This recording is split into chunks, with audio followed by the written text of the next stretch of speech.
Well, hi, everyone. Hi. It's so great to see you. If you know a language other than English, can you say hi to me in that language? Louder. Lots of olas. Okay, awesome. Thank you. My name is Diana Murphy. I'm director of the Language Institute here at the University of Wisconsin-Madison. I also co-direct the Russian flagship program on our campus. I'm joined this afternoon in person by three colleagues, all the way over there in the white shirt, Martiniano Echart, who is a PhD student in the doctoral program in second language acquisition and Spanish linguistics, 2 PhD programs. Dragan Mikulin, a doctoral student in linguistics and geography, 2 PhD programs. I'm going in alphabetical order here by last name. Fernando Tejado, who is professor and chair of the Department of Spanish and Portuguese. Probably did 1 PhD. Yeah, same, okay. And then in addition to presentations by those of us who are here in the room, we will have some brief pre-recorded remarks from 2 colleagues who couldn't join us today in person. The first is Joe Salmons, who's a professor of linguistics in language sciences, and Kelly Elizabeth Wright, who is currently a postdoc at Virginia Tech. And so you'll meet them by video in a sec. All of us here, along with Joe Salmons, are part of a working group at UW-Madison called Language Ideologies and Linguistic Discrimination, or LILD, we call ourselves. And that group is devoted to shared learning and to outreach to raise awareness of linguistic bias and discrimination, raise awareness of harmful language ideologies, and we hope this outreach will lead to both individual and collective action to address its harmful effects. Okay, let me see if I can operate the clicker. Okay.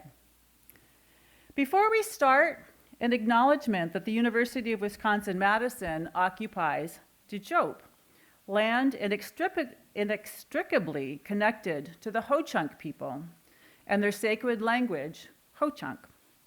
We acknowledge the deep love that Ho-Chunk people have for their language and honor all those who speak and care for the indigenous languages of the region. Languages are key to the past, present, and future well-being of indigenous nations. Collectively, we share an exigent responsibility to arrest language loss due to settler colonialism, to support revitalization efforts, and to seek linguistic justice for indigenous peoples. That language acknowledgement, did you see how I did that there with a D in the language? Yeah. That language acknowledgement was borrowed and modified from a statement that was prepared by the Nwejig Indigenous Language Advocates, which is a group on campus that's working to raise awareness of the region's indigenous languages and the importance of these languages for the health and well-being of First Nations people. We have a handout, a digital handout, and there's a link to the Nwejig website if you'd like to learn more about their work, or just look up Nwejig. I'd like to start today, well, I've already started, I guess this is my 3rd time starting, with a quote from the current issue of the journal Daedalus. Daedalus is an open access journal of the US Academy of Arts and Sciences, and the current issue from summer 2023, the thematic focus of the current issue is on language and social justice in the United States. I highly recommend this issue if you're interested in learning more about some of the topics that we'll be discussing today. And I'd like to read just part of this quote, the part that's in bold, which is that, while institutions of higher education have vocally supported anti-racist and DEI initiatives, we have at the same time been active agents in the reproduction of linguistic inequality. And so part of what I'd like for you to be thinking about this afternoon during this session is, in your context, how maybe have you been an active agent in the reproduction of linguistic inequality? And what maybe can you do about that? Or what can we collectively do about that? There's some Slido cues. I think you're all used to these Slido cues. This is mostly for the remote audience, but you're welcome to as well. I'll leave this up just a sec if you want to pull up the QR code.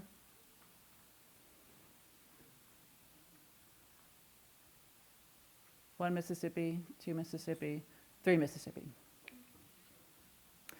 The question that we'd like for you to consider briefly, and those of you in the audience, if you want to just, or who are here in person, if you want to just raise your hand, someone can come around with a mic, is what comes to mind when you think about language in the context of DEIB? Anyone here want to chime in? Like, what comes to mind when you think about language? Way up in the back?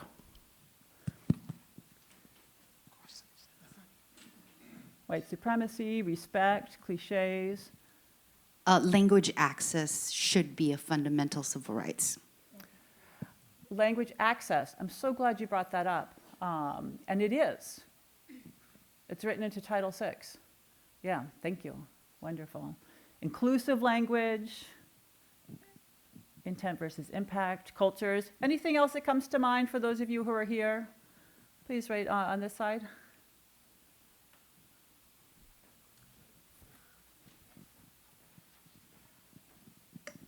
I think about not only other sort of world languages like Spanish and French and other things like that, but also forms of, I guess, non-standard English, Black English, English spoken by Latina communities and Hispanic communities in the U.S. That are definitely like suppressed a lot more intensely within schools and other forms of education. You could be up doing this panel. That was just a mind meld with the exactly what we're going to be talking about. Yeah, great, thank you. Different languages and signage. Who's speaking holds power. Awesome, code switching.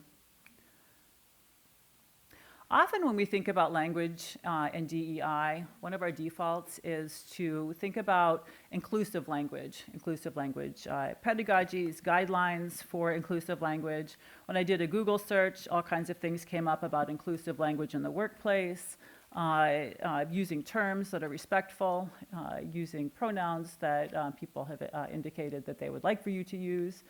And those are good things. But that's a prescriptive approach to thinking about language and DEI. And the lens that we're going to bring today, again, as linguists, we can be kind of prescriptive-y too, but we tend to take more of a descriptive perspective. And so that's the lens that we'll be bringing to our remarks today. So just a few things that we would like to share just to frame the remarks that my colleagues will be giving is that, right, a few things that linguists know, particularly sociolinguists. The first is that variation is an inherent characteristic of human language. It just is. Human languages vary. That variation, I think I could have said can have, not always has, social meaning. And so we'll be talking today about what that social meaning might be. And then language changes. You, of course, know this. A fourth thing I wish I had put on this slide was that language is linked to identity, to our cultural identities, to the communities in which we were socialized. So a few things. So questions that we'll be addressing in this session. What are language ideologies? What are standard or standardized languages? What is linguistic discrimination and how can we address it? What does it mean to think you don't have an accent? Do I have an accent? Well, yes, I do, yeah.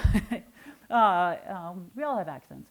How might language ideologies relate to belonging? So these are the framing questions. We'd like to ask you, and now we've already, we've already kind of given away where we're coming from. But I'd like to ask you maybe to share a couple of your like pet peeves when it comes to, let's say, English language usage. You know, like those radio call-in shows when it's like, let's talk about language, and it's always someone my age calling in to say, I can't believe it when the young people do this. What's an example that you can share of bad or incorrect English? Lay or lie down. That's a good one. I don't know what to use for that one. What's another example that comes to mind? I should bring up the Slido, sorry. I ain't got none. That's a good one. Great. Few versus less. Few versus less, yeah. Does it kind of grate on you? Yeah, that usage. So, irregardless. Okay, great. So the lens that we'd like for you to be bringing to our discussion about language is to ask yourself why that bugs you. And we'll be talking about, oh yeah, the there, it's, a lot of stuff in writing that comes out. Yeah, okay, these are good ones. Bring or take, sneaked versus snuck. Oh my gosh. Okay, so I'm gonna move now to, wait, what was the last one? Sneak, snuck, okay. So I'm gonna move now to some short remarks by Joe Salmons that were pre-recorded. What are language ideologies? And this will help us to kind of get into the frame of mind to be thinking about, like, why do we care? Like, where do those attitudes come from? Mike, could you play the video? Hi, I'm Joe Salmons. You just had a chance to think about some things that you associate with correct or incorrect or good and bad English. You might, for example, have said that double negatives are bad, so you shouldn't say things like, we're not going to do nothing. You said and you might that? have learned in school even that you shouldn't split infinitive, so you should not say things like to boldly go, but instead you should say to go boldly. What few people know about these two rules and lots of other rules is that they are not traditional features of English. They were invented in the 1700s, these two, by one person, an Oxford professor named Robert Lowell, and they eventually made their way into how we expect people to speak in lots of situations. Correctness was entirely invented, and it was socially and politically imposed on people. We get huge amounts of information about people based on even a tiny bit of how they speak, and we make huge judgments and assumptions based on that, consciously and usually unconsciously. If you're hearing without needing to see me, you could probably make pretty good guesses about my gender, my age, probably that I'm from the South. When I use double negatives and split infinitives, and I do both of those on a regular basis, you might make judgments about my education or my suitability to be a professor, maybe especially a professor of linguistics. All these things and lots more are part of our language ideologies. According to one definition by Catherine Willard, these are morally and politically loaded representations of the structure and use of language in a social world. She says that they connect language with our identities and institutions and values, and they do that with association by particular features of language, like double negatives and split infinitives. These judgments are sometimes really benign, but they are often also powerful tools used in job interviews, in courts, and far beyond to discriminate against people based on assumptions, right or wrong, about their race, gender, education, region, and much more. We founded the Language Ideology and Linguistic Discrimination Working Group specifically to raise awareness about language ideologies we participate in and to start dialogues about how we can do better on campus and beyond. Thanks a lot for being here.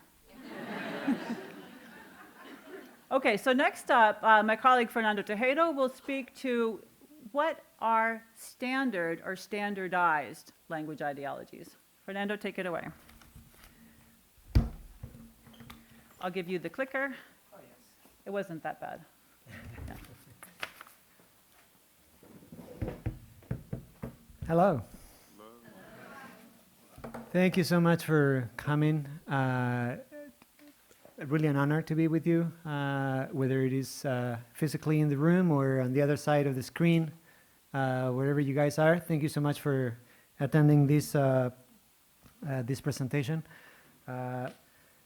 So what I was going to do for the most part in this segment is to highlight some of the phenomenal video clip that my colleague Joe Salmons presented, and then I'll flesh out some of the aspects just to go a little bit and explore a little bit more in detail those language ideologies, and especially what would be the core language ideology related to standardized language or standardized languages. I'll talk about standardized languages in general.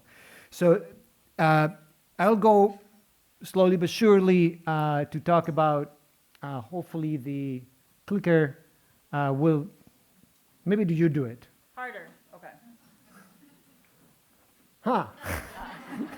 That's good. I worked out my thumbs. I see. Didn't go to the gym this morning.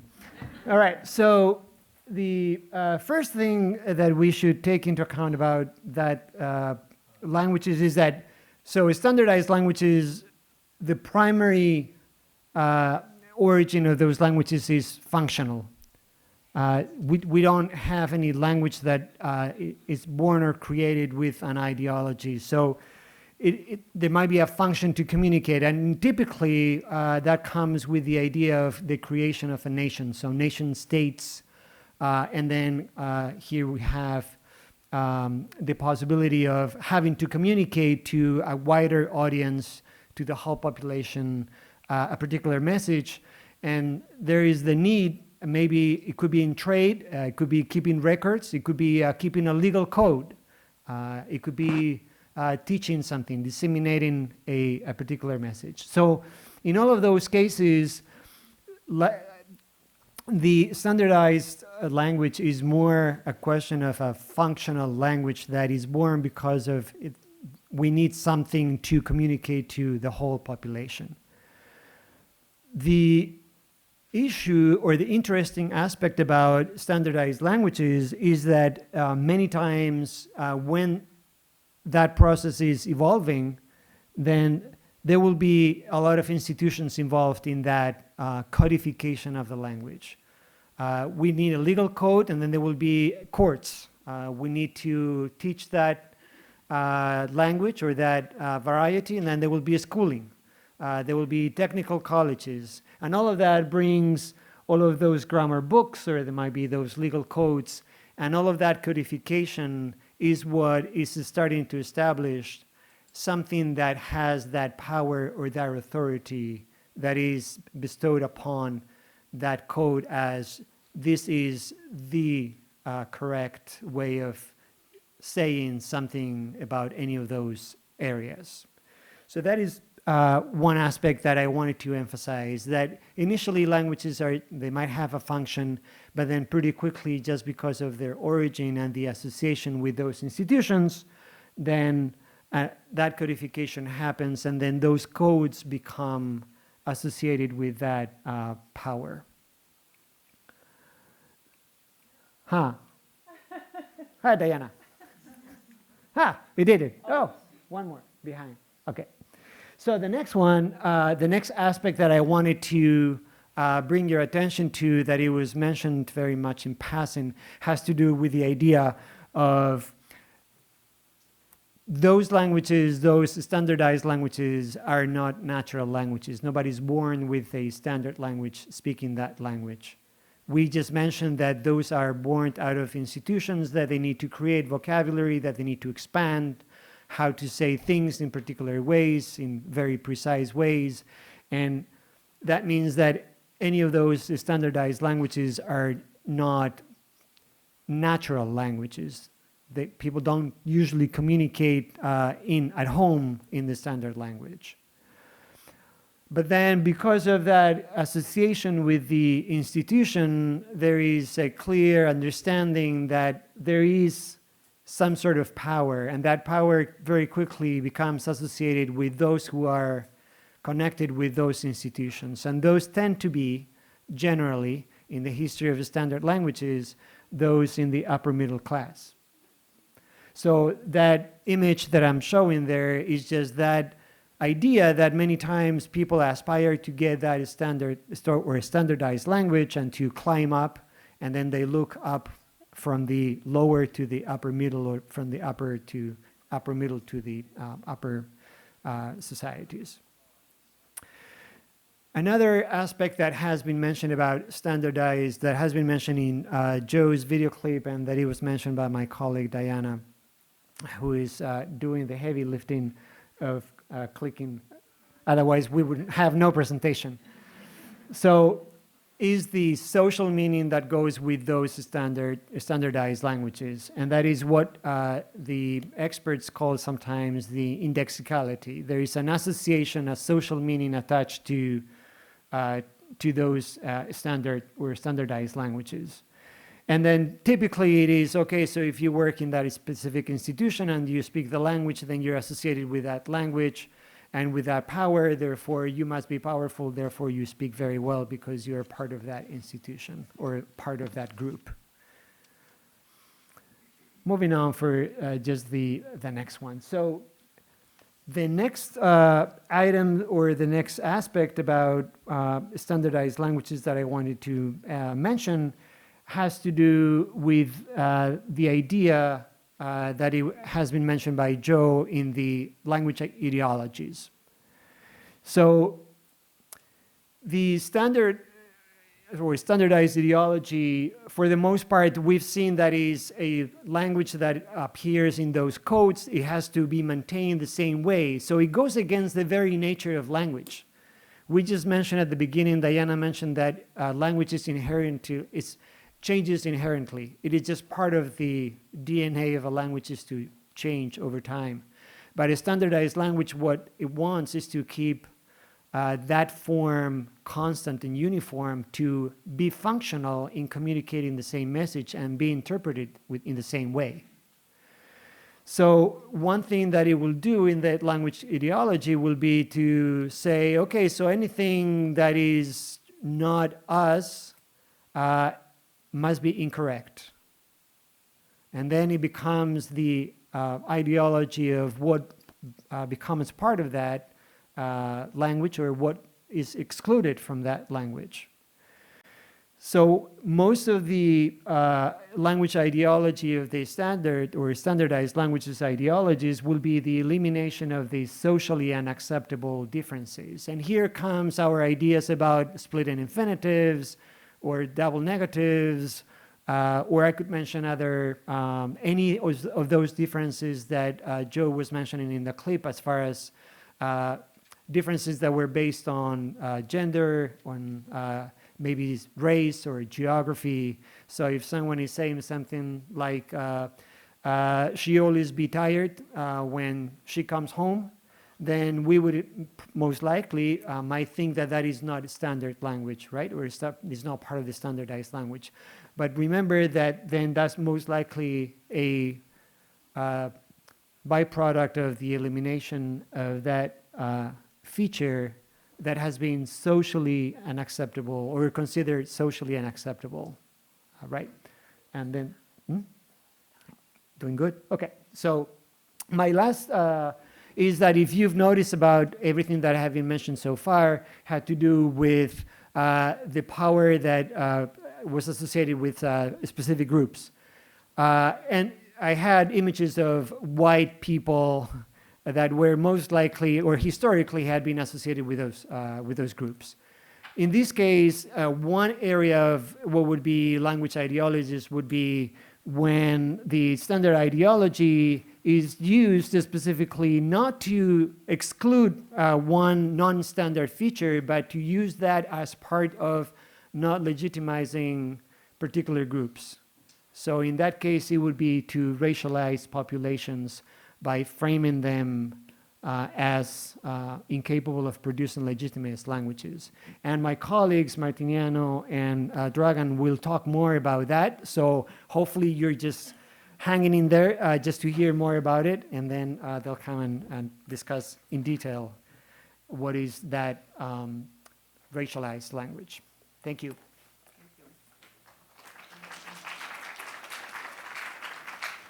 Okay, so next up, Dragan Mikulin will address the question, so what is linguistic discrimination, and what are some things we might do to address it? All right. Hello, everyone. Can you hear me? Perfect. So I'm going to talk to you today about linguistic bias and discrimination. Linguistic bias is a specific type of bias that's related to cultural, linguistic, and social norms that are attaching meaning to language used by individuals or groups. And within that linguistic bias, people's linguistic ability is often associated with specific characteristics like intelligence, education, and even attractiveness.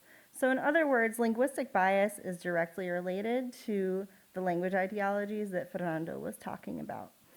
Then linguistic discrimination is when people act on linguistic bias, and that causes harm to people who are already marginalized because of those ideologies.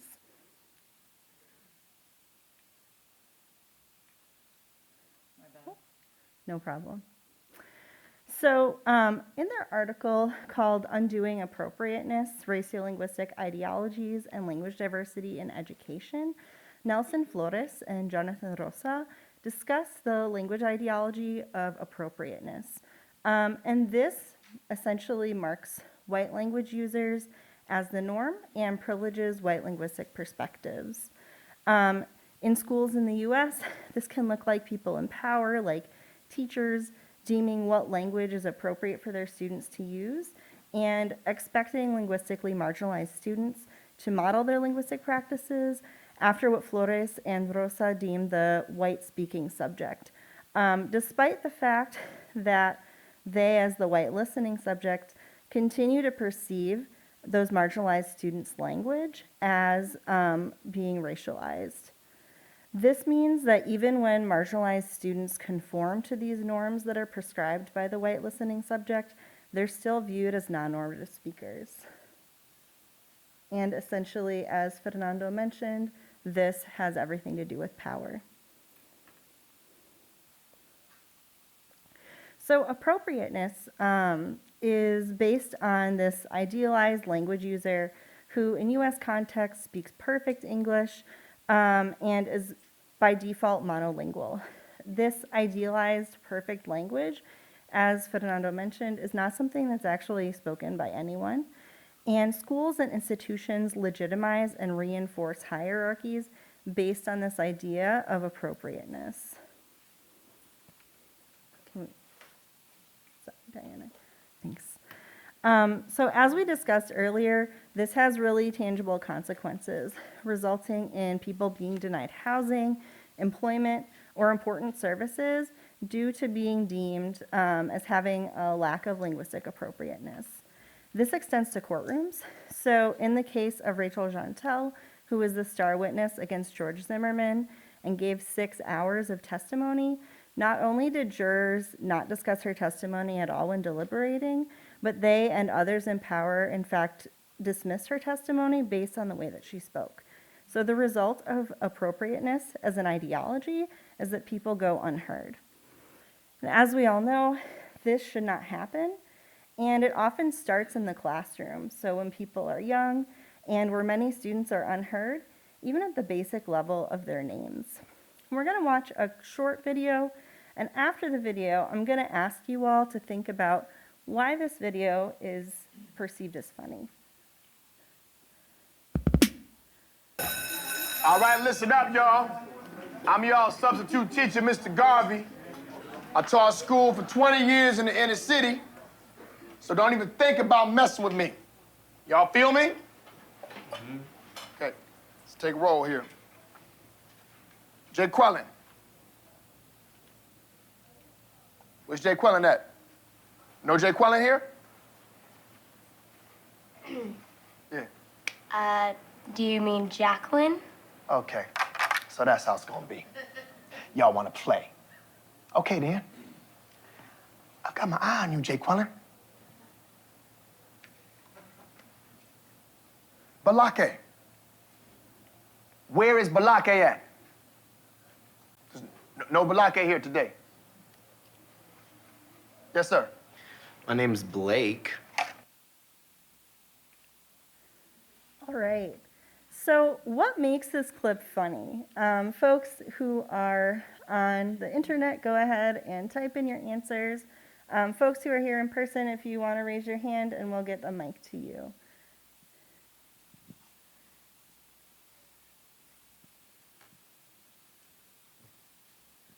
The brave person down in front. Right, so what we've got up here on the board is reversing roles, the same as what the person in the front said, right? This doesn't happen, and so that's why we perhaps find this a little bit funny.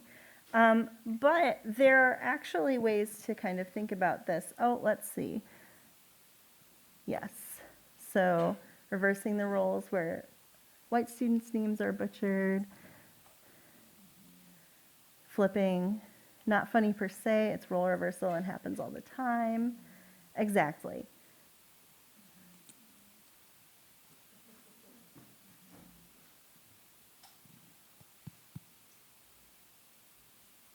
Yeah, so again, kind of trivializing this concept of normative language and normative names. Just for the sake of time, we'll go ahead and move on. One thing that I saw up there that was really important that I want to point out is someone said it really kind of takes the norm and flips it on its head. And so what was happening here in this video is a process that Mary Buchholz calls indexical bleaching. So you'll remember from Fernando that an index in semiotics, or kind of the study of signs, is a sign that points to something. So people use various linguistic signs to index or point to their identities. And Buchholz calls this, what was happening, indexical bleaching, right? Indexical bleaching is when someone mispronounces someone's name or even gives someone another name because they find their name too difficult to manage, right? And we see this happen in classrooms all the time. So again, this is removing a key element of meaning, and in the case of a student's name, it often deracializes a student, takes away their ethnic identity, and Buchholz found that students who normally would use their name to index their identity and index who they are, found that they were constantly renamed by teachers, denamed, or misnamed, called even completely the wrong name. And she deemed this as linguistic violence, or what Judith Butler calls injurious speech. She also found that when students were asked about this process, they felt that they had to change the way that they pronounced their own names in order to accommodate their teachers, classmates, and school administrators. So this was causing tangible harm to students in their classrooms. So indexical bleaching is so ubiquitous in the US that even our current Secretary of Education has described having this experience and discussed it as early as late October of this year.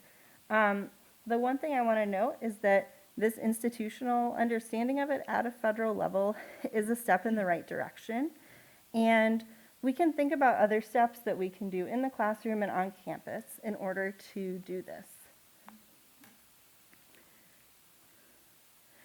So in terms of addressing these things, educators and others in power can first just acknowledge that these phenomena happen, right? A lot of times folks who don't experience this don't think about it.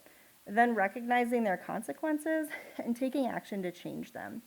So as a writing teacher, I find the work of a group called Student Rights to Their Own Writing particularly useful in discussing with students what grading looks like, what it looks like in other classrooms, what it looks like in my classroom, and how instructors can grade using culturally sustaining approaches that reduce harm and reward linguistic flexibility.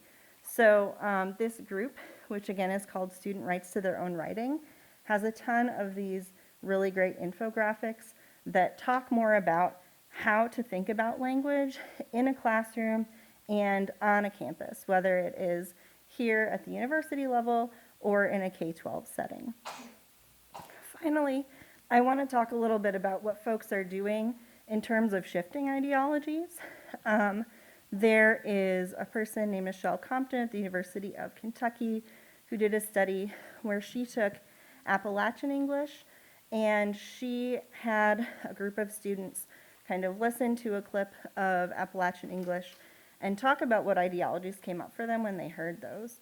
The University of Kentucky is in Appalachia, and so there are a lot of things that came up for students, either personally or from what they learned in classrooms as they were kind of coming up in school. And what she found was that after an entire semester of providing students with things that were in Appalachian English, whether it was readings, other recordings, or even like things like documentaries and films, that students substantially changed their ideologies. And so something that we all advocate for in LILD is really exposing folks to more different languages, different varieties and dialects, and talking about what do those mean, right? And so Joe, in his video, talked a little bit about how that happens, how, you know, we take language and decide what is appropriate or not, and saying let's just deconstruct that and look at how folks use language and different dialects and approaches. So thanks so much, and Marciniano.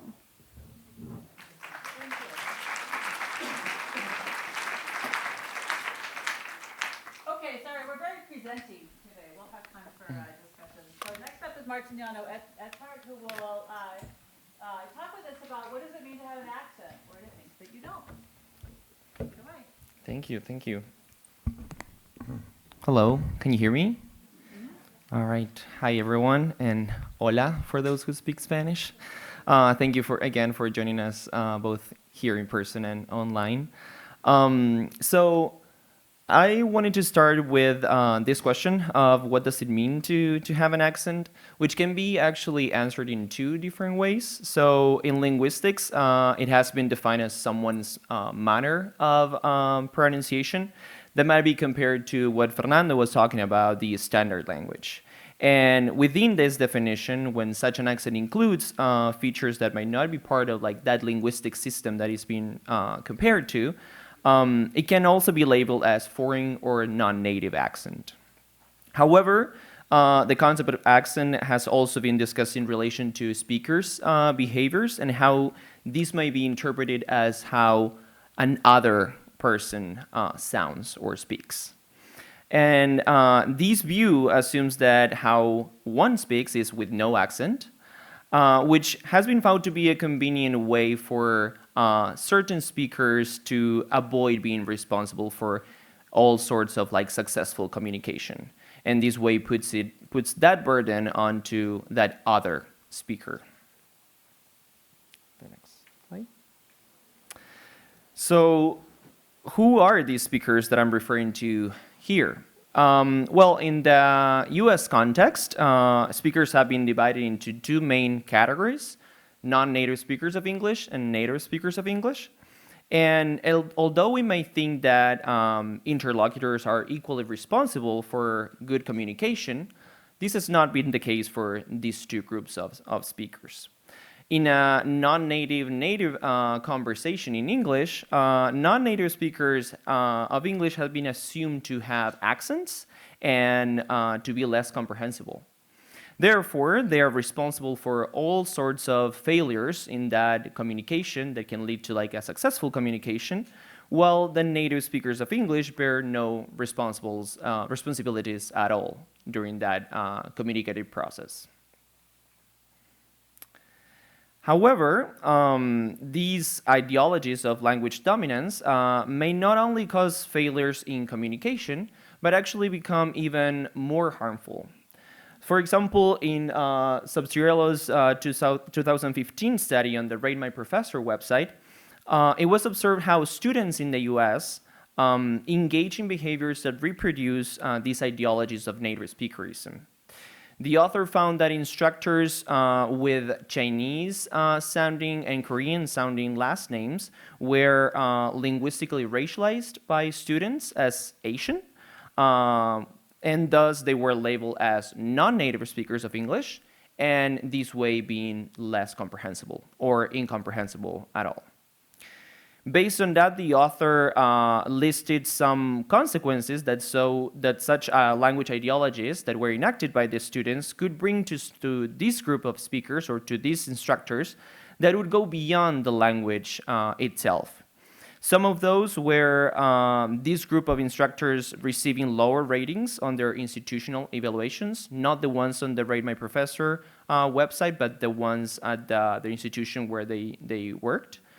Generating insufficient enrollment in the classes that they taught at those institutions, because the Rate My Professor scores were trusted as a reliable source for course selection among the group of students. And also not being offered further employment opportunities because of how those courses were ranked within the university. As you may be reflecting, however, these situations of language dominance can also happen beyond the university setting. And people have expressed being otherized due to their accent or the way they talk across different contexts. We have two examples here that I wanted to show you. There might be some people as Carlos or myself, for whom English is not their first language, that having been congratulated for having made it difficult for people to tell where they're from because they don't sound as they're expected to, may also lead to ways of not being able to show their full identities. Or, as in the case of Amandla, you might have also heard of people as where someone is really from, due to those mismatches that may exist between the speaker's race and people's linguistic ideologies and biases when interacting with these folks.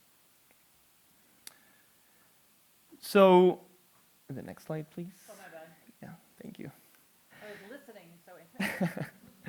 So all of these examples help demonstrate that these behaviors based on ideologies of language dominance can actually affect people's feelings of social belonging that, as you may know through like also these forum, is one of the strongest human needs. In a study that examined the consequences of speaking with an accent with feelings of belonging to the US context, authors found that those with both non-native and regional accents experience similar problems of stigma. But the non-native speaker group showed more problems in communication and also lower rates of sense of belonging to the country, to the US.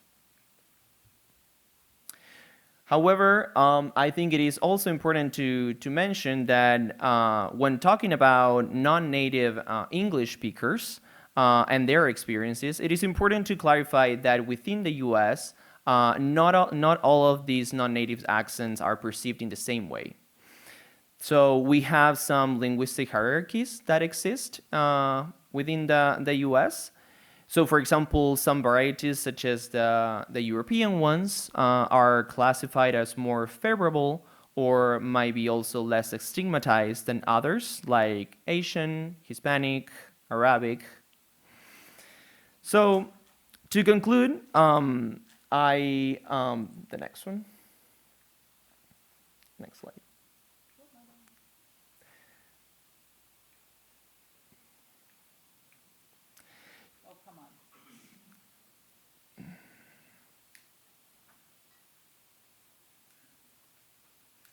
All right.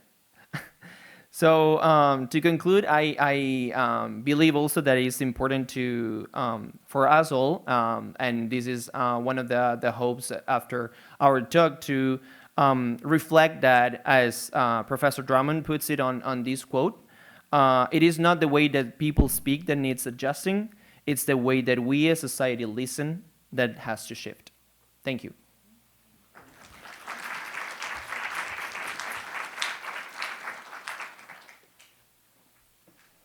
Martiniano. Okay, and then one final question that we wanted to address is, and Martiniano started to address this, how might these ideologies, these beliefs that we have about language relate to belonging? So now we'll have a short video clip by our colleague Kelly Elizabeth Wright. Hello, my name is Dr. Kelly Elizabeth Wright. I am an experimental sociolinguist and lexicographer, and I work primarily on linguistic justice, or more specifically on oppressive language ideologies and the ways in which they develop over time and how they operate in real time. I am excited to be with you today and to join into your conversation about what is standardized English and whose language does that represent. I enter into this conversation thinking about defaults and how they passively and actively language ideologies are maintained by the everyday acts of people. And we find that like certain words get caught up in these prevailing ideologies and can sort of show us where they're moving over time. I'm inspired to do work in this vein by people in our field like Ron Butters, who tell us that words mean what people say they mean. My work into Black professionalism really engages with celebrating this spirit of variation by asking Black professionals what 10 terms that come from African American languages mean, where they originated from, and who uses them and when, and if the individual I'm speaking to uses that word both in their daily lives and in their professions and how they feel about them in general. We had conversations about words like finna and what had happened was, and learn that these are words that are kept out of the workplace for a lot of people because they are attempting to maintain their autonomy or mitigate risk in the workplace or other social spaces, you know, not wanting to be understood as unintelligent or lazy by using these terms. And also that they oftentimes are wanting to protect their own energies by not opening up an opportunity to be misunderstood. Across my work with Black professionals, I find that, you know, who a person is really informs how they engage with language, that it informs it as much as the actual structure of the language, the way that the sentence is constructed or a word sounds in the moment or someone is signing, you know, that really informs how you engage with their language. And those parts of us that inform these things are like our size, like are we large or small? Are we old or young? Things like our identities, you know, are we femme or conservative or vegan? And things like our lived experiences, you know, do we participate in organized sports or, you know, motherhood or suffer under daily discrimination? And so in recognizing that all of our differences really are at play whenever we're speaking, writing, or signing, and other people are as well, we can, you know, recognize that there's labor involved in carrying certain identities into our workplaces, that, you know, some people enter into these spaces specifically seeking to realize their perspectives and like put them into a place to make the way we do things more diverse. But in doing so, in showing up here, they put themselves at risk because they can't exist as themselves in the status quo. Another thing for us to maybe consider today is that models really already exist for inclusion and representation, that we don't need to do the work of placing the other ways of knowing into our workplaces by changing our administration models, right? We need to change our ideological models, the traditions of the mind that make the ways we do things inequitable for other people. So I really appreciate you all coming together today to engage in like the self-reflexive critique of sort of understanding belonging and engaging with difference together, because the first step that we really have, no matter where we enter this conversation from, is meeting people where they are, right? And instilling a recognition that equity means allowing us to arrive at a destination by various means and paths. So thank you for that work, and thank you for including me in it. And I look forward to seeing what you all develop. Take care.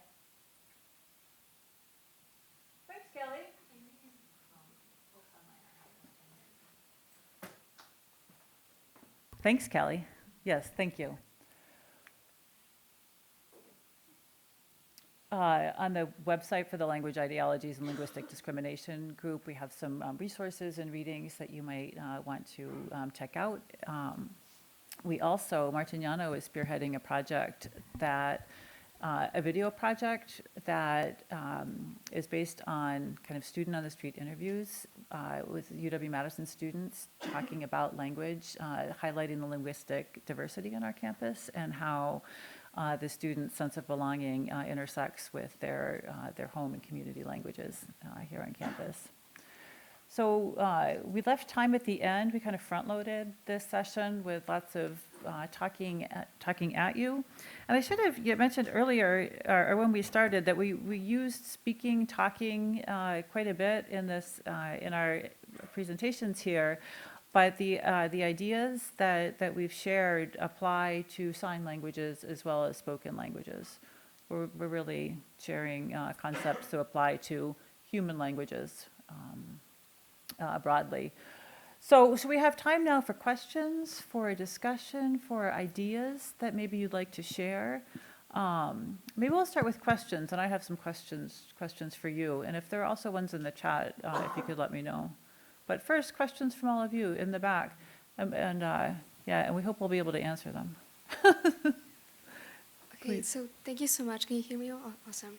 So my question is regarding the idea of foreign accents and like how then they endanger morphable speaker categorizations and all of that. So thinking about how particular accents might lend themselves to being listened to more or less, then my question is simply, how can we design interventions? And then what does it mean to even intervene when it comes to listening and being heard? Because then it like boils down to the politics of who is actually listened to, who is silenced, and like who has a voice in general. And like also I'm speaking one accent, I get it. But we all have accents, right? Right. But again, like maybe some people wouldn't be told that. I know I was told that a bunch. So just thinking about that truly, like how can we think about like who gets to be heard or who gets to be listened to and have that attention to what they're saying and not how they sound particularly. Would anyone else like to address that question, esteemed co-panelists? And there are mics here.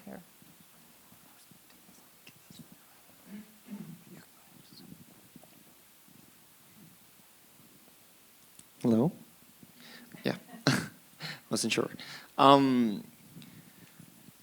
think it's a great question first. I think it's, if you're referring to like, are you referring to like the moment, like in the interaction itself, that the accent can go over the meaning of the message that the one person is trying to convey? Is that what I'm understanding from your question? I'm sorry. I suppose it can be applied to different contexts, but I'm thinking more generally, as in can we normalize different ways of speaking and therefore design interventions that would have prolonged effects? Because I think it's more important to think about the behavior as a long-term thing more than just one particular interaction. Because if it's one interaction only, then you can talk about empathy, you can talk about connection and whatnot, but I'm more interested in how it can play out on a longer like time scale or, thinking about classroom, thinking about a semester-long project and whatnot.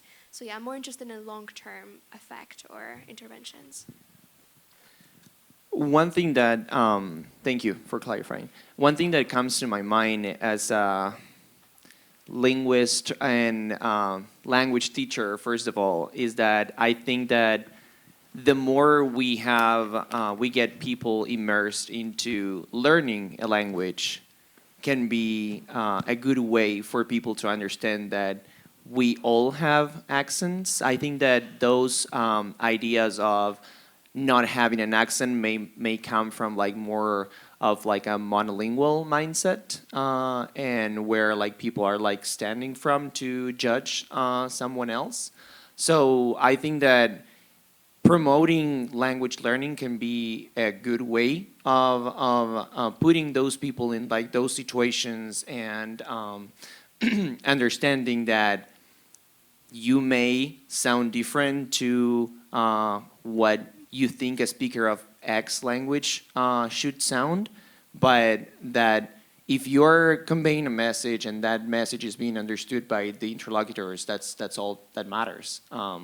So I don't know about, like, from the top of my head, about like a project, like a long semester-long project right now. But I think that promoting language learning can be a good way of promoting a multilingual mindset, and also to start working towards that multilingual mindset that may exist in some societies. Question back here. Martiniano. Can I just add a little something to that response, which is that during some of the presentations, I was flipping through this issue of the Daedalus journal that I printed out for myself because I'm old.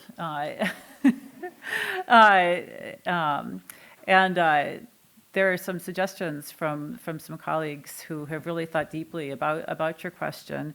And in an academic context, I'll read from one of those essays. The Academy trains its students to practice and prefer the standard through the use of standard academic English in course materials, in classroom discourse, and in unstated expectations for formal and informal writing, even in low-stakes academic assignments. On formal writing assignments, the conventions of standard academic English often appear on grading rubrics, absent from any of the discussion of the politics of language and standardization. It's so baked into our understanding of correctness and appropriateness that we don't interrogate these ideologies with our students. And that's, I think, what we can start to do. There's an approach that sometimes now is called critical language awareness that aims to make students aware of these ideologies and to really try to deconstruct them. But then if you're an educator, say, deconstructing your own, do you have anything in your syllabus about, are you grading students based on errors when really what you should be assessing are their ideas or their comprehension of the material?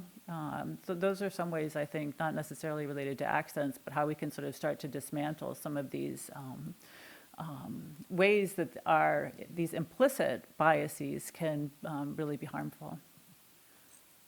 Thanks. Question back here. I just want to say I'm so glad I came to this workshop, and thank you Yay, guys me too. so much for talking about this issue and this topic, because I think it's in order for us to create inclusive environments, language is absolutely a fundamental component of people's identities. And so in addition to my role here at the UW, I also serve as a language access consultant for the city of Madison, specifically Southeast Asian languages. And as I think about language, in my own personal experiences as well, I think about access and how that looks like for the larger aspect of that, which is systemic issues, right, that continue to create barriers for us. And I'm reminded of, and I love the part about the accent part, because I think that that resonates with me a lot, because I think it's the one reason why my parents to this day don't speak English. Because when they came here to the States in the 80s, and they've been here for a long, long time, they still don't know how to read or write and speak in the language because because this form of elitism, right? And they obviously had a thick accent. So they were fearful of saying the wrong things or saying things incorrectly, so they just never learned. And so that generational trauma has been shifted onto my siblings and I to continue to advocate for language access for them and to continue to advocate for them on behalf of that. If we could have just addressed that component of discrimination from the first place, right? But then as that continues, we see the systemic issues of that, where like people groups who are displaced are having access issues, specifically language access. And that's why I talked about that language access should be a fundamental civil rights, but it's not. Yeah. A lot of cities don't have language access services, a lot of programs, even institutions like, I'm not here, but other institutions for sure. And so as I think about that and the stories that you guys are telling, it resonates with me because I too have gone through every single thing that you guys have talked about. In my own personal, having to change my own name from my native name to something else when I became a citizen, as well, just to accommodate, and then also to go back and say, hey, you know what? Actually, my name is amazing and it's beautiful. And I think, so my question is, just something for us to ruminate is like, as we think about this and for our institution, like an issue that I've been grappling with as well is like the concept of like admission, right? Especially into grad school. Like I'm a doctoral student, but I would not have gone to grad school if or applied to it if I had not passed my GRE. And that test was really difficult because a lot of the language in there is very elitism. So what are we doing in regards to not just testing mandates, but also other things that we're not thinking about, like the overarching systemic issues that continue to perpetuate these biases and this discrimination in our communities? Thank you so much for sharing some of your experiences and also your work around language access. It's really important, important work. Would anyone like to take on that question?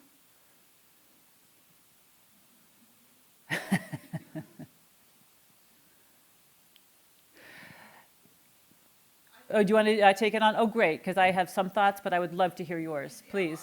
Let's still use the microphone, though, so we can all hear. I just wanted to share what I know, that graduate school is shying away from requiring GRE anymore, so that's a plus, because we see many of our international bright applicants are not succeeding as in GREs, as you know, it's just a test. It measures not much in that sense. Yeah.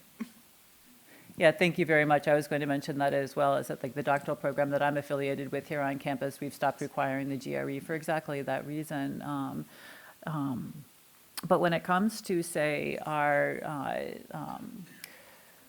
practices within the university, within our educational institutions, some of the I haven't heard this from any of you yet, but some of the pushback we can get is that, well, we need to prepare our students to be successful in the workplace, and so we need to teach them to use standardized varieties of English so that they then won't encounter discrimination when they're applying to graduate school, when they're applying, when they're in the workplace. And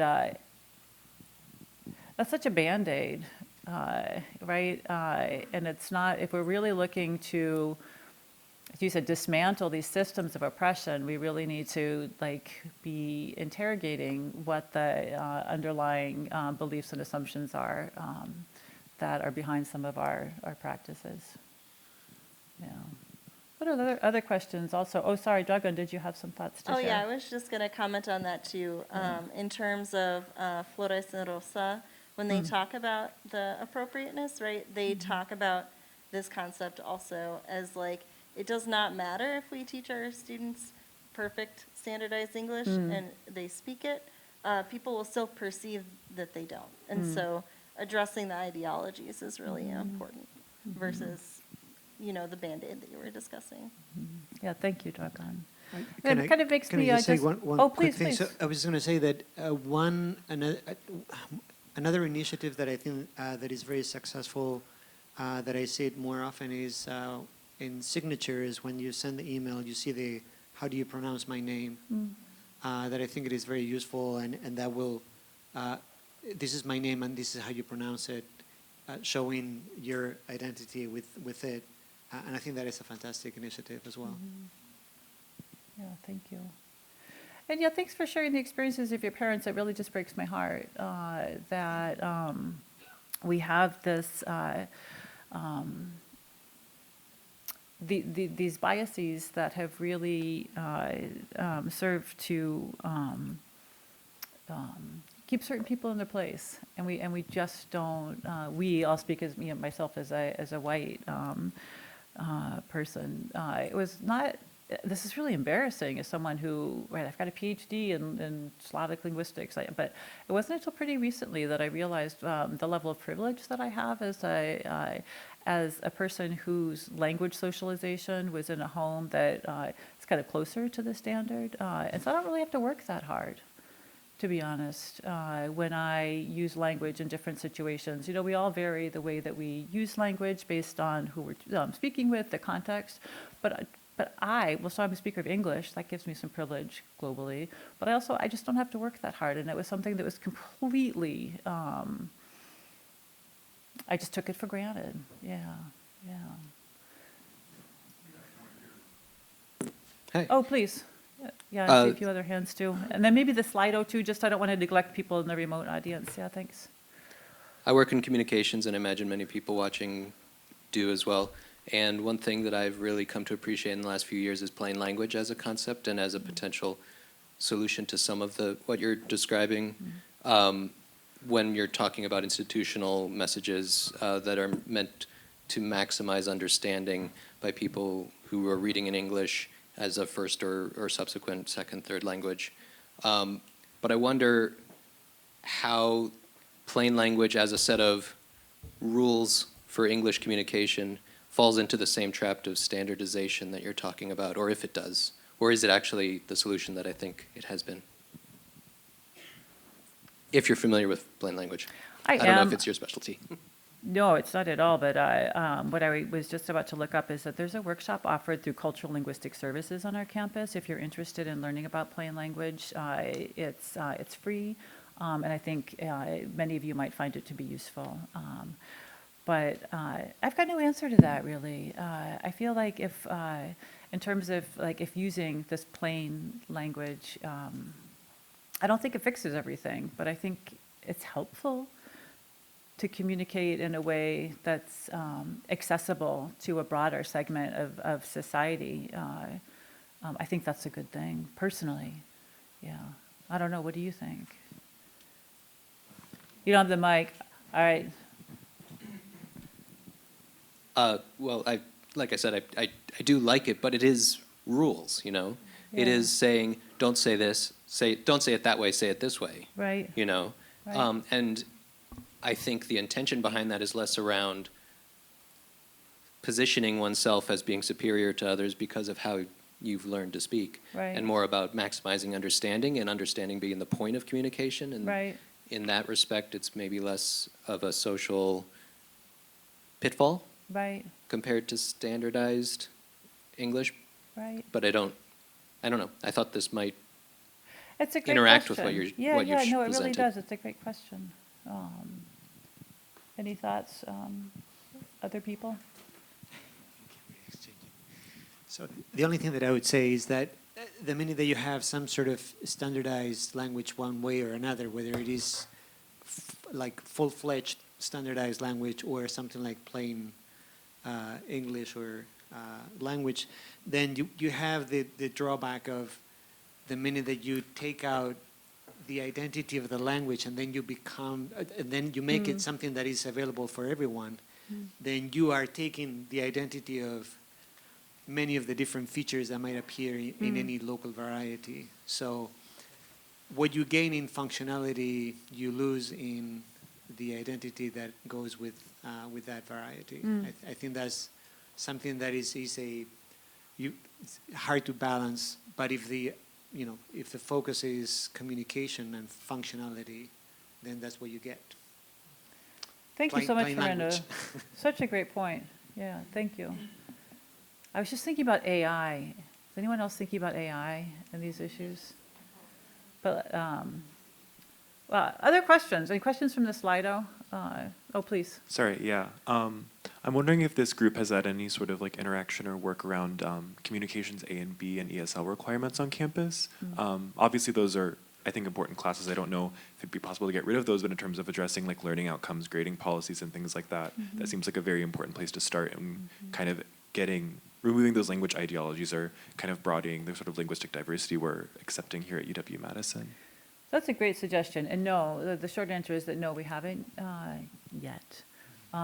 So most of our work so far has been, as I said in the beginning, more about shared learning, because we're all sort of different flavors of linguists, if I can say it that way. And so, I don't think any of us, maybe Dragan, you had some of your sort of initial academic preparation was in this area, but for the rest of us, probably not as much. I do teach English 100, which Yeah. is a COM-A. Yeah. And I know in terms of English 100, which has like 90 sections every semester, our training has a lot to do with making sure that we're not commenting on people's grammar, commenting on kind of these prescriptive aspects, and more commenting on how students express their ideas and helping them think through like what idea they're trying to convey. And so I think that that is a really great start in E100, but I can't speak to all of the COM-A classes on campus. That and I saw something in the Slido earlier that someone had asked a question about the policy that international students who are graduate students and wish to work as TAs have to take the speak test.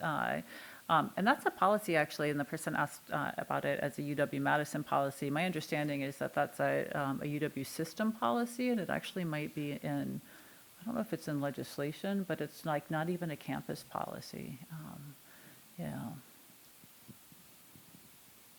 What are your other questions or ideas?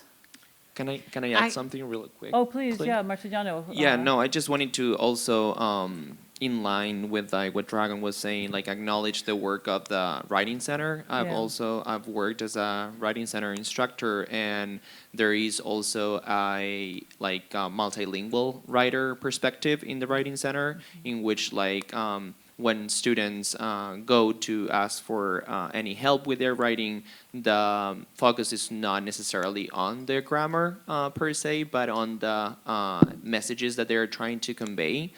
I think that is great, and I wish that there were like something like that across campus, because like one of the things that I also struggled with was that I felt that it was also like a very safe environment in there, but then when students go back to their own classes with their professors or instructors, there might be a pushback on that, so they cannot use their full linguistic repertoires in their writing when going back to submitting assignments or being in class. So I think that there is like still a lot of work that can be done in that area. Thanks, Martiniano. Kind of going back to your point on not having to work as hard when English is your dominant language, I think therein lies like the solution, that those where English is their dominant language should be working harder to understand those who English isn't the dominant language. And I think of like my youngest child who was telling me about someone at their school who's an adult and has a very thick accent, and she was like, I don't know what they said, I couldn't understand them. And I said, no, you just have to work a little bit harder because you're not used to it. So just working harder. And I think of conversations with my father, who's probably the smartest man I've ever met, but he has a very thick accent. So folks, when like, if both of us are speaking, they just assume I'm the smarter one, and I'm definitely not. And I hear college students often, I couldn't understand my TA, and it's like, is it that you really couldn't understand them, or is it that you just had to work a little bit harder to get to understanding them? Yeah, thank you so much, and that's really, in some ways, what this graphic is trying to convey is like the balance of the linguistic labor or burden, if you will. Let's even it out a bit. Yeah, thank you. I just wanted to add a comment from earlier, as well as following up on what she just said too. I think I want to caution that we want to be careful not to equate the ability to, for example, speak English as a measure of intelligence. Like, I know for my own mother, who was a similar situation, came here in the 80s, she has picked up some English, but it's still a struggle for her as well. But she's also trilingual outside of that, so it's more a matter of accessibility and acceptance. So yeah, that's just my comment. Yeah, thank you. And what an awful thing for a monolingual to pass judgment on someone who has bi or multilingual language abilities, because their abilities in that one language aren't at the, yeah. It's kind of crazy. We're super short on time, and I think we have a question from the remote audience that I'd like to make sure we Yes, include. thank you. There are lots of questions related to plain language, some AI mentions, but also this slide that is up right now. And they are looking for pointers on some practical ways that they can listen more carefully. So I know an audience member maybe started that conversation, but that might be a nice way to add to it. Colleagues?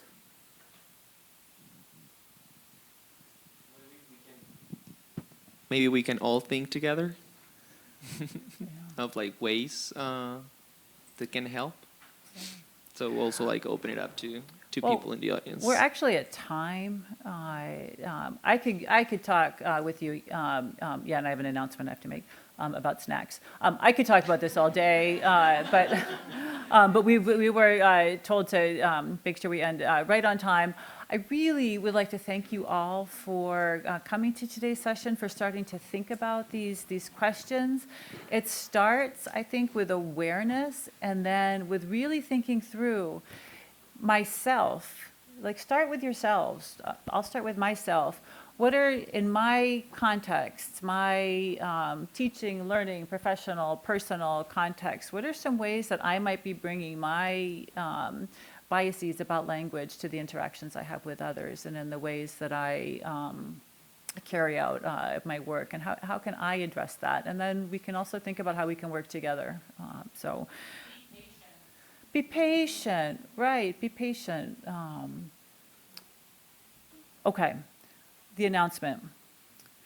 There will be light refreshments in the Varsity Lounge, where you grabbed lunch, before the Religious Identity and Belonging, a conversation with faith leaders. So thank you all so much. It was wonderful to have you. Yeah, take good care. Let's try to continue this.